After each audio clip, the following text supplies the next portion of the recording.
एक बहू मेरे पास आई, गुरुजी हमारी सास बहुत गाली देती है, अब क्या करें। हमने कहा सास गाली दे तो हमने उसे एक छोटी सी कागज की पुड़िया दे दी। हमने ये कागज की पुड़िया दी, हमने कहा लो पुड़िया, और जब तुम्हारी सास गाली दे तो ये पुड़िया अपने यहां पर दोनों दाढ़ों के बीच में दबा लेना। हाँ महाराज जी दबा लेना।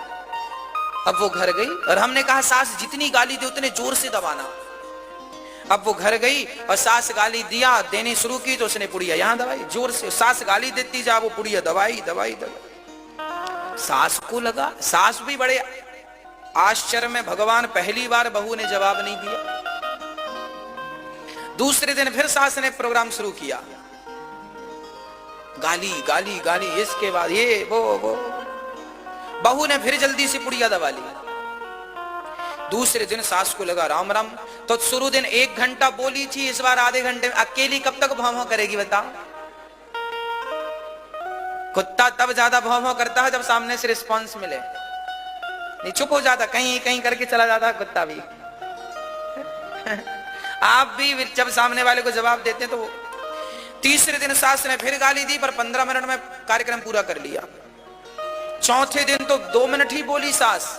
अब सास को लगा बहू को क्या हो गया, ये तो जवाब नहीं देती। 5वें दिन सास बहू से जाकर पूछी, अरे बहू अब तुम हमारी बहू नहीं हो, अब तुम हमारी बेटी बन गई हो।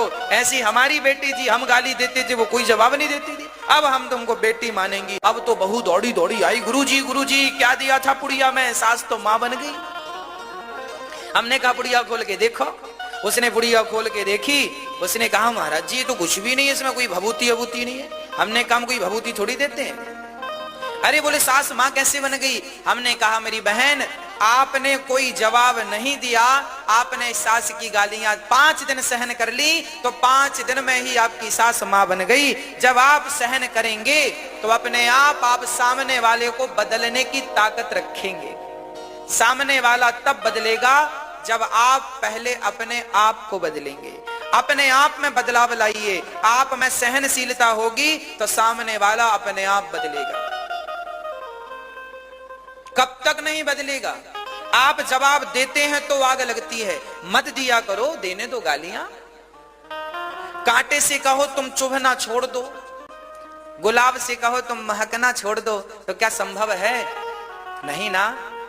जैसे इस गुलाब ने कांटों के बीच में रहने की आदत बना ली है, उसी प्रकार आप अपने घर के वातावरण में रहने की अपनी आदत बना लो। जवाब देने से कोई फायदा नहीं।